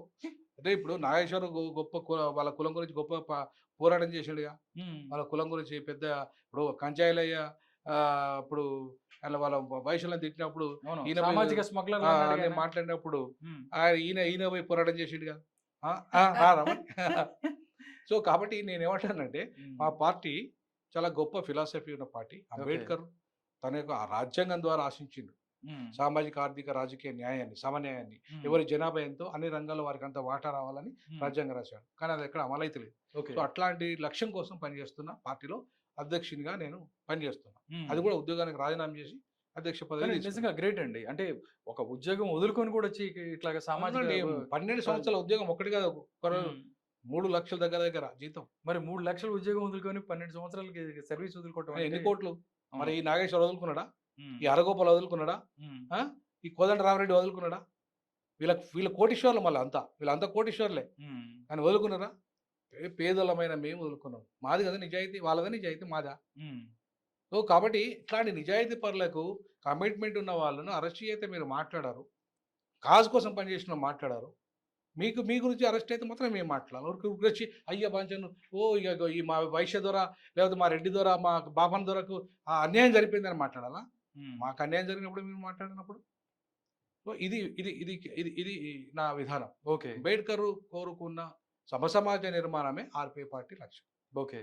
సో ఆ లక్ష్యం కోసం పనిచేస్తాం. ఓకే. అంటే ఎవరైతే మతం మార్చుకున్న క్రైస్తవులకి రిజర్వేషన్లు వర్తించదని కూడా సుప్రీంకోర్టు మాట్లాడింది. దాని మీద మీ ఒపీనియన్ ఏంటి? ఇప్పుడు మతం మారిన కులం మారతలేదు. ఉమ్, కులం మారతలేదు కాబట్టి కులం మారనంత కాలం కుల వివక్షత ఆధారంగానే ఈ రిజర్వేషన్లు వచ్చినాయి. మతం మీద రాలే. భారత రాజ్యాంగం మతం ఆధారంగా రిజర్వేషన్లు ఇవ్వలేదు. రాజ్యాంగ నిర్మాణ సభలో కూడా ఇది చర్చకు వచ్చింది. ఒప్పుకోలేదు, అంబేద్కర్ ఒప్పుకోలేదు, రాజ్యాంగ సభ్యులు కూడా, నిర్మాణ సభ్యులు కూడా ఒప్పుకోలేదు. మతం పునాదిగా రిజర్వేషన్లు వద్దు, ఉమ్, కుల వివక్షత అంటరానితనం పునాదిగానే. బ్రిటిష్ కాలం నుండి ఎప్పుడు 1931 సెన్సెస్లో బ్రిటిష్ వాళ్ళు అంటరాని బేస్గానే రిజర్వేషన్ల ప్రతిపాదన చేశారు. అంబేద్కర్ అంటరానితనం బేస్గానే రిజర్వేషన్లు అడిగాడు. అంతేగాని మత పేరు మీద కాదు, కులం పేరు మీదనే వచ్చింది. సో కాబట్టి ఇవాళ మతం ఎక్కడ వచ్చింది? మరి మధ్యలో మతం ఎక్కడ ఎంటర్ అయింది? 1950లో, అది కూడా ఆగస్టు 10వ తారీఖు వచ్చింది. రాజ్యాంగం ఎప్పుడు అమలైంది? 1950, అది జనవరి 26న అమలైంది. అంటే 7 నెలల తర్వాత వీళ్ళు తీసుకొచ్చారు దాన్ని. అది కుల జనాభా లెక్కలు వచ్చినాయి కాబట్టి, అప్పుడు కుల జనాభాలో ఎస్సీ ఎస్టీ లెక్కలు వచ్చినాయి కాబట్టి దాంట్లో కులాల గురించి మాట్లాడాలి. ఎందుకు? భారత రాజ్యాంగము 341లో చాలా స్పష్టంగా చెప్పింది, ఒక రాష్ట్రపతికి ఏం అధికారం ఉంటుందంటే కులాలను మార్చడం కానీ, కులాల యొక్క సంఖ్యను తీసేయడం కానీ, కలపడం కానీ ఉంటుంది. ఓకే. అంతేగాని మతం పునాదిగా రిజర్వేషన్లు ఇవ్వాలనే అధికారం ఉండదు, రాష్ట్రపతికి లేదు. లేదు. మరి మతం పునాదిగా రిజర్వేషన్ ఎట్టిచ్చినావు? నీకేం అధికారం ఉంది? నీ 341 క్లాజ్ 1 ప్రకారంగా హిందూ మతంలో ఉన్న దళితుల షెడ్యూల్ కులాలకు మాత్రమే రిజర్వేషన్లు ఇవ్వాలనే అధికారం నీకు ఎక్కడిది? నీకు లేనప్పుడు నువ్వు ఎందుకు పెట్టిన? రాజ్యాంగానికి లోబడి పనిచేయాలండి. నేనైనా, సుప్రీంకోర్టు ప్రధాన న్యాయమూర్తి అయినా, ప్రధానమంత్రి అయినా, రాష్ట్రపతి అయినా, అవునా? అంతే. రాజ్యాంగంలో లోబడి పనిచేయాలి. రాజ్యాంగంలో లేని అంశాన్ని తీసుకొచ్చి నువ్వు ఎట్లా పెట్టినావు? హిందూ షెడ్యూల్ కులాలకు మాత్రమే రిజర్వేషన్లు ఎందుకు పెట్టినావు అంటే, ఎందుకు పెట్టిండంటే కారణం చెప్తున్నా. ప్రధానంగా బ్రిటిష్ కాలంలో మిషనరీలు ఎవరైతే వచ్చారు, ముఖ్యంగా ఆంధ్ర ప్రాంతంలో బాగా వచ్చారు, వెస్ట్ బెంగాల్లో బాగా వచ్చారు. వీళ్ళంతా ఎక్కడైతే వచ్చారో అప్పుడు క్రైస్తవులు, దళితులుగా ఉన్న వాళ్ళు వాళ్ళని హిందువులు గుళ్ళోకి రానియకపోతే, బడిలోకి రానియకపోతే వాళ్ళంతా చర్చిలోకి పక్కనకి వెళ్ళిపోయారు. చర్చిల మిషనరీ దగ్గరికి వెళ్ళిపోయారు. వాళ్ళ స్కూల్లోకి రానిచ్చారు. వాళ్ళని స్కూల్లోకి రానిచ్చారు. వాళ్ళకు వాళ్ళ చర్చిలోకి రానిచ్చారు. వాళ్ళని పాస్టర్లను చేశారు. వాళ్ళు చదువు చెప్పించారు. వాళ్ళని ఫారెన్ పంపారు. వాళ్ళని ఐఏఎస్లు చేశారు, ఐపీఎస్లు చేశారు. నువ్వు చేయనప్పుడు మీరే దగ్గర తీసుకుంటే అసలు వాళ్ళ దగ్గర పోతారు. అది కదా నువ్వు చేసిన తప్పు. అవును. అట్లా వాళ్ళు డెవలప్ అయ్యారు. డెవలప్ అవుతున్న క్రమంలో ఎడ్యుకేషన్ రంగంలో బ్రాహ్మణుల తర్వాత నెక్స్ట్ హయ్యర్ ఎడ్యుకేషన్లో అద్భుతంగా డెవలప్ అయింది దళితులు. అవును. ఎందుకు జరిగిన? బ్రిటిష్ వాళ్ళ వల్ల. అవును. వాళ్ళకి అప్పుడు రిజర్వేషన్ల వల్ల 108 మంది ఎంపీలు, అప్పుడు రిజర్వేషన్ల వల్ల జాయింట్ ఎలక్టరేట్స్లో 108 మంది ఎంపీలు వచ్చారు. రాజ్యాంగం అమలైంది కానీ 108 మంది ఎంపీలు 52 నుంచి ఎన్నికల ద్వారా రావాలి. 52లో ఎన్నికలు, ఫస్ట్ ఎన్నికలు ఎప్పుడు జరిగినాయి? 52లో జరిగినాయి. అవును. 52లో 108 మందిలో 100 మంది క్రైస్తవ ఎంపీలే వస్తున్నారు. ఎందుకు? చదువుకున్న వాళ్ళు కాబట్టి రిజర్వేషన్ 100 మంది వస్తున్నారు. అప్పుడేం చేశారు? అమ్మా ఈ 100 మంది వస్తే ప్రధానమంత్రి ఎవడైతాడు? వీళ్ళు అవుతారు, దళితుడు అవుతాడుగా. అందులో అంబేద్కర్ ప్రతిపాదించారు వీళ్ళు. ఓకే. అంబేద్కర్ డాక్టర్ అంబేద్కర్ ఈ దేశం మొదటి ప్రధానమంత్రి కావాలని ప్రతిపాదించారు. బ్రాహ్మణులు ఒప్పుకుంటారా? వాళ్ళు మొత్తం మొదలెట్టి ఉంటారు అప్పుడు. రెండవది, మళ్ళీ ముస్లింలు ఏం చేశారు? లేదు జిన్నా కావాలి ఈ దేశానికి మొదటి ప్రధానమంత్రి అని ముస్లింలు మొదలుపెట్టారు. అప్పుడేమైంది అంటే, ఇప్పుడు ముస్లింలను కానీ దళితులను కానీ కానియకుండా ఉండాలంటే ఏం చేయాలని అప్పుడు ఏం చేశారు? 1947 యాక్ట్ ప్రకారంగా ముస్లింలను వేరే దేశం పంపించారు. అట్లా వెళ్ళిపోయినారు. దళితులు ఉన్నారు. సో దళితులలో అప్పుడేం చేశారు? 1950 ఆర్డర్ తీసుకొచ్చారు. హిందువులు మాత్రమే. అప్పుడు హిందువులు ఎవడు చదువుకున్నాడు? ఎవడు చదువుకోవాలి. హిందువులు మాత్రమే, క్రైస్తవుడు అయిన వాడికి అరుడు కాదు అనగానే భయపడ్డాడు. అమ్మో ఎక్కడ నేను క్రైస్తవుడు అంటే ఎక్కడ బయటకు వస్తాము అని చెప్పి అప్పుడు భయపడిపోయి ఈ 1950 ఆర్డర్ తీసుకురాగానే ఉమ్, అప్పుడు ఏ క్రైస్తవ మతంలో ఉన్నవాడు ఎవడైనా సరే వాడు సైలెంట్ అయిపోయాడు. ఉమ్, అది హిందూ పేరు మీద వచ్చిన వాడు ఎవడైతే వచ్చిండో వాడు నోరు తెరవలే. ఇప్పటికి నోరు తెరవరుగా. ఉమ్. ఇప్పటికీ ఇప్పుడు మంత్రులు ఉంటారండి, ఎస్సీ ఎస్టీ రిజర్వేషన్ వల్ల నోరు తెరుతారా?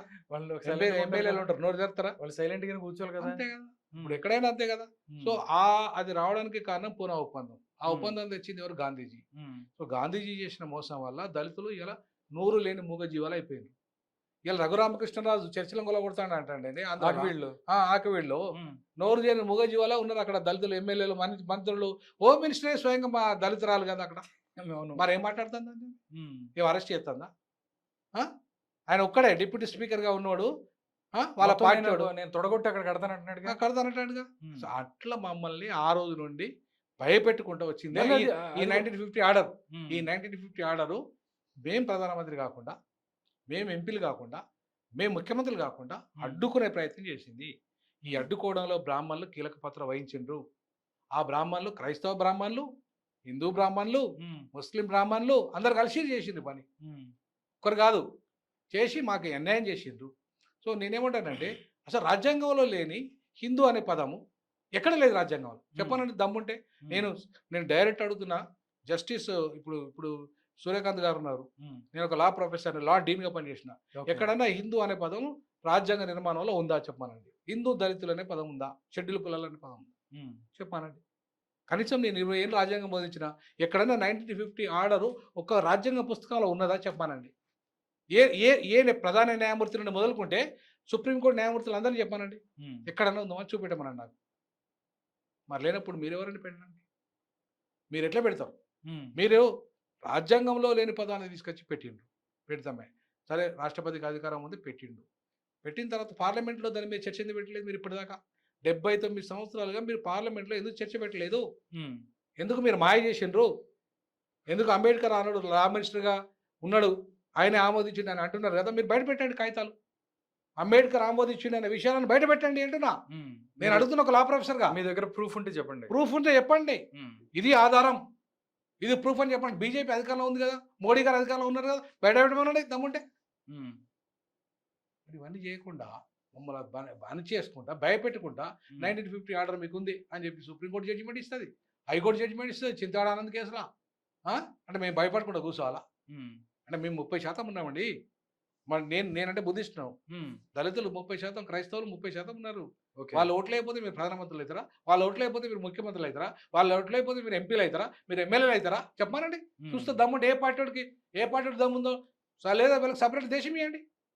దళితులనే మీరు క్రైస్తవులు మతం తీసుకుపోయింది కదా, మీరు ఇంకో దేశంలో బతుకుపోండి, ఒక దేశం ఇవ్వని వాళ్ళకు. పాకిస్తాన్ వాళ్ళని పంపించిన అట్లా పంపించండి వాళ్ళని. పాకిస్తాన్ పంపించినట్టుగా అంత దమ్ముందా మీకు? ఉమ్, అంటే అట్లా వాళ్ళని అట్లా పంపించరు. ఇక్కడికి వచ్చి మీ బానిసలా జస్ట్ బతకాలి, ఓటు బ్యాంకు లాగా వాడుకోవడం తప్ప. వాడుకోవాలి, ఉమ్, బానిసలా బతకాలి. ఇదా మామూలు చేయాల్సింది?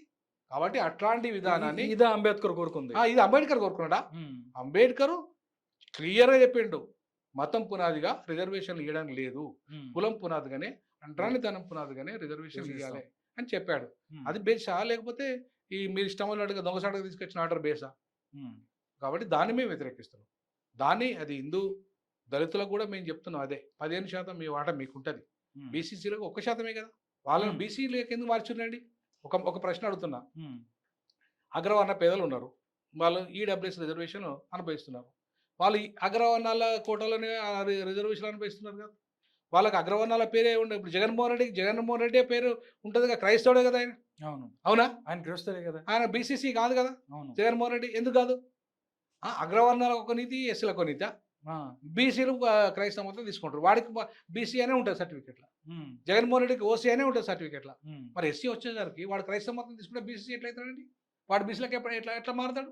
ఉమ్, వాడు ఎస్సీ అని ఉండాలి కదా, అవును. ఎస్సీ అని ఉండాలి, క్రైస్తవుడు అని ఉండాలి, షెడ్యూల్ కులాల క్రైస్తవుడు అని ఉండాలి సర్టిఫికెట్. కానీ బీసీసీ ఏంది అసలు? ఇది ఎక్కడ నీతి, ఇది ఎక్కడ నీతి? ఉమ్, సో కాబట్టి ఇట్లాంటి దుర్మార్గాలు వాళ్ళని దళితులను అణచివేయడం చేసిన కుట్ర. ఉమ్, చివరికి ఎస్టీలకు కూడా, వాడు క్రైస్తవుడు అయితే ఎస్టీ రిజర్వేషన్ ఇస్తున్నావు, మరి ఎస్టీలకు కూడా నువ్వు వాడిని మాత్రమే బీసీసీ కోటా కింద తీసుకుపోయి వాడిని మాత్రం ఎందుకు భయపెట్టిస్తాను? వాడికి మాత్రమే చింతాడ అన్నద కేసులో పాస్టర్ అయితే మాత్రం మన కులం మారుతుందా? ఉమ్, వాడు పాస్టరే కావచ్చు, కులం మారుతుందా? మారదు కదా. కులం మారకుండా ఉన్నంతకాలం ఎస్సీనే కదా, ఆ మాలనో మాదిగనో ఏదో ఉంటాడు కదా. ఉంటది. కులం తీసేయి, దమ్ముంటే మోడీ గారు మీకు మెజారిటీ ఉంది కదా, మీరు రద్దు చేయండి కులాన్ని, అంటరానితనం రద్దు ఉంది ఈ దేశంలో. అప్పుడు ఎవరు అడిగారు మాకు ఈ కులం ఉండాలని ఎవరు కోరుకోరు. మేము అంటరాని కులాలుగా ఉండాలని కోరుకుంటామా ఏంది? మేము మాకు అవసరమా? తీసిపడేయండి. మీరు అగ్రవర్ణాలుగా ఉండడేంది, మేము అంటరాని వాళ్ళగా ఉండడేంది? ఎందుకు ఈ దేశంలో ఉండాలి? నువ్వు భారతీయునివే, నేను భారతీయున్నే.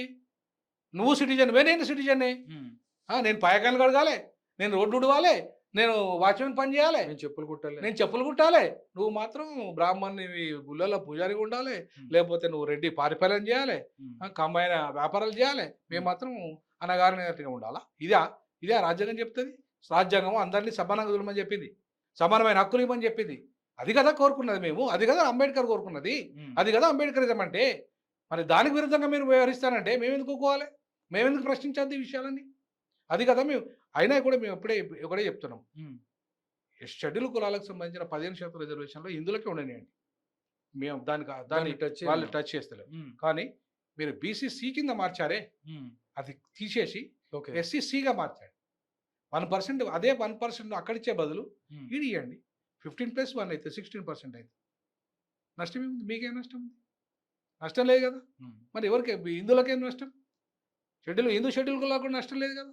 మరి అటువంటిప్పుడు ఇది చిన్న లాజిక్ చేయడానికి, చిన్న విషయాన్ని మార్చడానికి మీకు ఎందుకు ఈ ప్రాబ్లము? ఎందుకు మీరు దాన్ని ఈ స్థాయిలో బేరిచ్చుడు? అంటే ప్రజాస్వామ్యంలో మేము బతకద్దా? ప్రజాస్వామ్యం అంటే మీ ఒక్కరిదా? ప్రజాస్వామ్యం మాది కాదా? ఓటు హక్కు మీ ఒక్కరిదా, మాది కాదా? ఇది నా ప్రశ్నలు. సో అందుకే షెడ్యూల్ కులాలకు ఎస్సీ హోదా కల్పించడానికి ఈ 1%లోనే ఉంచండి, కల్పించండి వాళ్ళు. ఎందుకంటే ఎస్సీ అట్రాసిటీ యాక్ట్ వర్తిస్తారు వాళ్ళకు. అట్లాగే ఎస్సీలకు షెడ్యూల్ కులాలకు వచ్చే స్కీమ్స్ వర్తిస్తాయి, వాళ్ళకు వచ్చే జీవోలు వర్తిస్తాయి. నువ్వు బీసీసీ కింద వేసరికి ఇవేం వర్తించాయి కదా.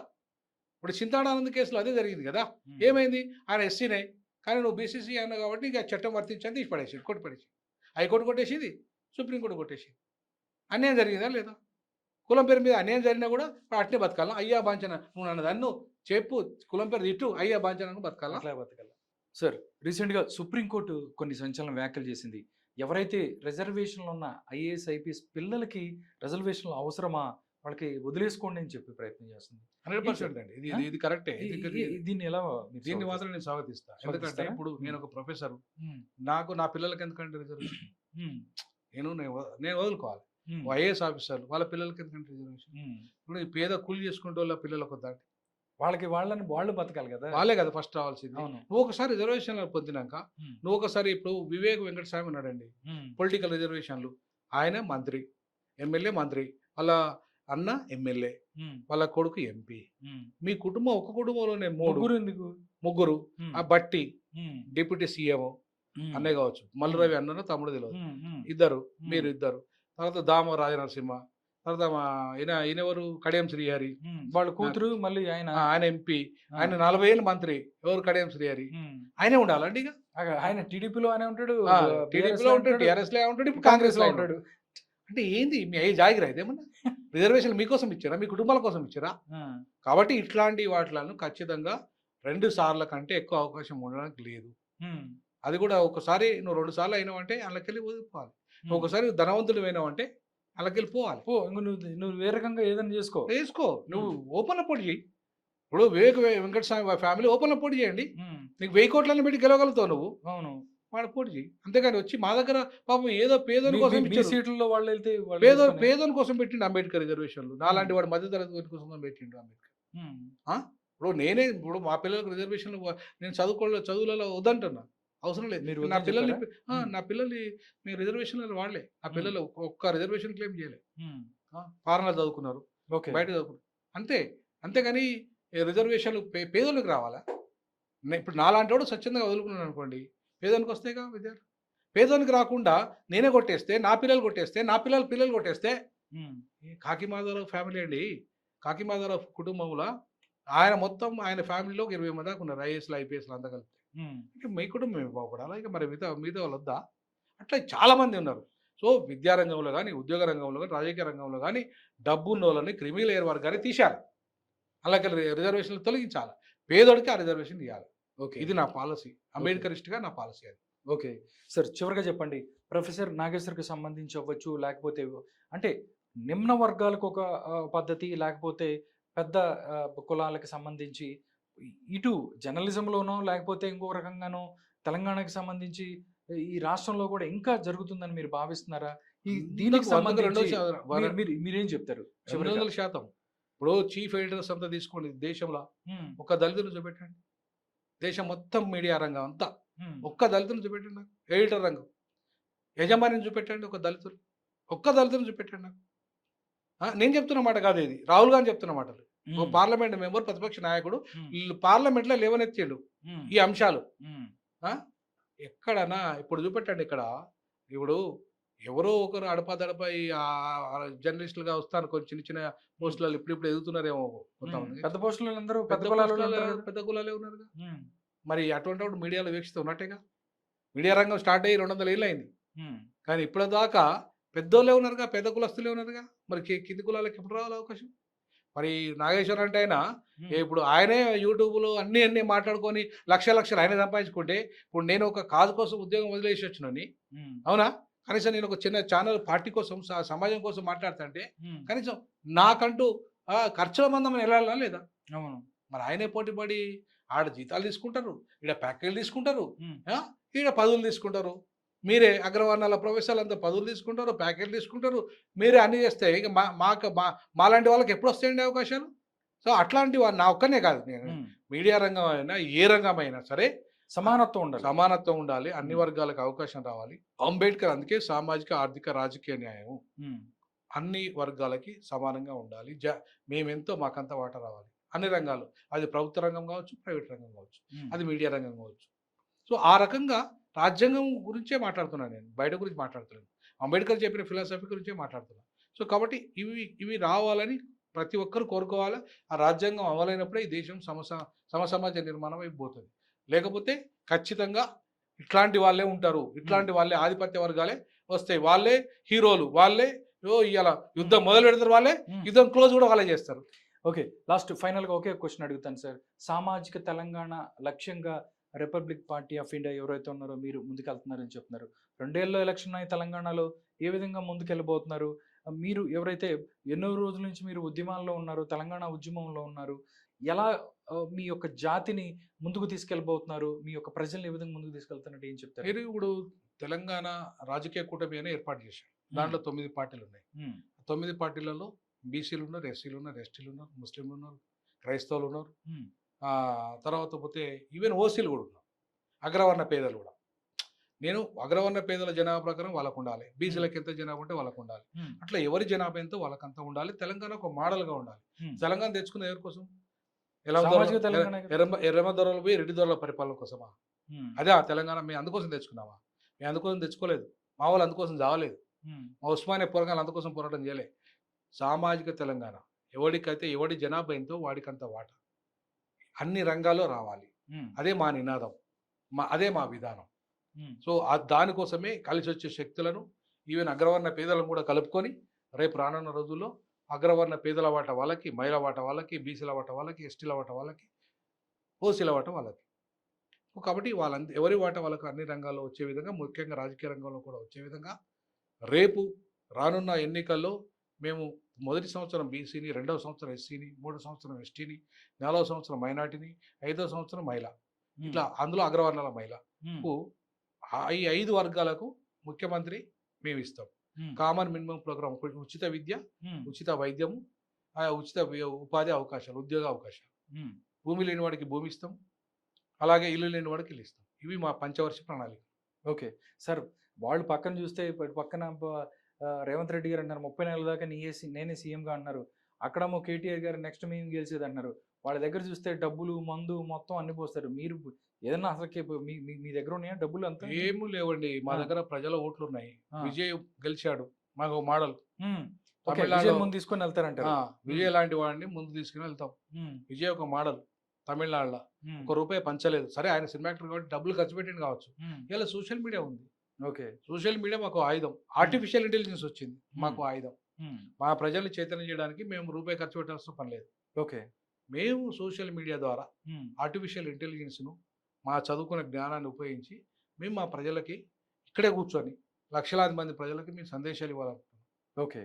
దాని ద్వారా రాజకీయ చైతన్యం తీసుకొస్తాం, రాజకీయ మార్పు వస్తుంది. హ్మ్. ఆ రకంగా మేము ఈ ఆర్టిఫిషియల్ ఇంటెలిజెన్స్ సోషల్ మీడియా మాధ్యమాన్ని వాడి మా ఇప్పుడు ఓ పిల్లోడు దీప్కే, మా దళితుడే అభిజిత్ దీప్కే, ఇవి ఆ, కాక్రోచ్ నేను కాక్రోచ్ అడుగుతూ మర్చిపోయానండి. కాక్రోచ్ జనతా ఏంటంటే పార్టీ. ఈ కాక్రోచ్ జనతా పార్టీకి సంబంధించి ఈ మూవ్మెంట్ ఏదైతే అంటే స్పేస్ ఉంది ఈ దేశంలో, ఏదన్నా ఒక మంచి కాన్సెప్ట్ వస్తే అటు బీజేపీ మీద కానీ మిగతా పార్టీల మీద ఉక్రోషంతో ఉన్నారు అని చెప్పి కూడా సిటిజన్స్ 100% ఇప్పుడు మేము ఎలా చూస్తారు? నేను అభిజిత్ దీప్కేని కూడా త్వరలో ఇక్కడ పిలవబోతున్నా. హ్మ్. మా దళిత పిల్లోడు. ఆ? హ్మ్. నా ఎందుకంటే అట్లాంటి వాళ్ళు ఎవరైతే ఉన్నారో ఇప్పుడు ఈయన దగ్గరికి పోతున్నాను, మన జోసెఫ్ విజయ్ దగ్గరికి ఆ, త్వరలోనే పోయి కలుస్తున్నాము. ఓకే. సో ఒక ప్రతినిధి బృందం పోతున్నాము. ఓకే. ఇట్లా వీళ్ళ స్ఫూర్తితో తీసుకొచ్చి తెలంగాణలో రానున్న రోజుల్లో ఒక తప్పకుండా బడుగు ఒక బలహీన వర్గాల ప్రత్యామ్నాయంగా ఒక మీరు మారబడ ప్రత్యామ్నాయంగా సామాజిక తెలంగాణ, ఓకే. బహుజన తెలంగాణ, ఇలా దొరసాని వస్తుంది. మళ్ళీ దొరసాని వచ్చి నేను ముఖ్యమంత్రి ఇప్పుడు అంటుంది. అదే దాని గురించి కూడా మీరు మాట్లాడాల్సి వస్తుంది. అంటే దొరసాని మొత్తం అమ్మనవుతాను అంటుందండి. అమ్మని అవుతుంది అంటుంది. అంటే దోషేస్తా, అక్కడ అమ్మ దోషిందిగా బాపనమ్మ, ఈమె ఎలమదరమ్మ ఇక్కడ దోషేస్తా అంటుంది. ఎక్కడ సో, ఆ, అక్కడ పక్కన చెన్నైలో ఆమె దోసిందని ఆమె ఇప్పుడు. దోషింది కదా, హ్మ్. దోషింది కాబట్టి ఇక్కడ ఈమె దోస్తానంటుంది. కాబట్టి సార్ మీరు ముందే తప్పు చేశారు సార్. ఎందుకంటే మొదటే కేసీఆర్ గారు దళితుడిని ముఖ్యమంత్రిని చేస్తానప్పుడు మీరందరూ అసలు ఏమైపోయారు సార్? మీరు పాపం అడిగాం అడిగారు కదా ఆ. అప్పుడు కేసీఆర్ ను దళిత ముఖ్యమంత్రి ఏమైంది అన్నందుకే కదా మా మీద కేసులు పెట్టారు. హ్మ్. తెలంగాణ అప్పుడు కూడా ఉద్యమంలో అయింది. కేసులు అయినాయి, తెలంగాణ ఉద్యమంలో వచ్చిన అయినాయి, తర్వాతే. ఆ. తర్వాత కూడా అయినాయి మా మీద కేసులు, హ్మ్. తర్వాత అరెస్ట్ పోరాటం మాత్రం ఎప్పుడు చేస్తానే అప్పుడు ఉన్నారు. చేస్తూనే ఉన్నాం. ఖచ్చితంగా అంబేద్కర్ చచ్చిపోయేదాకా పోరాటం చేసేవాడు, మేము కూడా చేస్తాం. హ్మ్. మా పోరాటం అంతా కూడా ఏంటంటే ఆత్మగౌరవ పోరాటం అండి. మా పోరాటం అంతా అన్ని రంగాల ఆత్మగౌరవం కోసం కొట్లాడుతున్నాం. హ్మ్. ఖచ్చితంగా రాజకీయ రంగంలో కూడా ఆత్మగౌరవం కోసం, మా బహుజనులకు, మా మా వర్గాలకు రాజకీయ అధికారం అనే మాస్టర్కి వాళ్ళ సమస్యలకు పరిష్కారం అని అంబేద్కర్ చెప్పిండు. సో ఆ మాస్టర్కి చేపట్టడం మా లక్ష్యం. ఆ లక్ష్యం కోసమే నేను 12 ఏళ్ళ సర్వీస్ వదులుకొని రాజకీయాలకు వచ్చిన. నేను ఇవాళ ఒక బాట వేస్తా. ఆ బాట ఇవాళ సక్సెస్ అయితే 20,000, 34 సక్సెస్ అవుతుంది. 28,000 సక్సెస్ కావాలని కోరుకుంటున్నాం. హ్మ్. అది కాకపోతే 34 సక్సెస్ అవుతుంది. ఓకే. అంతేగాని సక్సెస్ కాకుండా దాన్ని వదిలిపెట్టే ప్రశ్నే లేదు. ఓకే. ఖచ్చితంగా సక్సెస్ అయ్యే వరకు మా పోరాటం కొనసాగిస్తాం. Okay. Thank you so much Vinod Kumar గారు. ప్రస్తుత రాజకీయ అంశం మీద మీ యొక్క రెస్పాన్స్ని తెలియజేశారు. నమస్కారం. Thank you.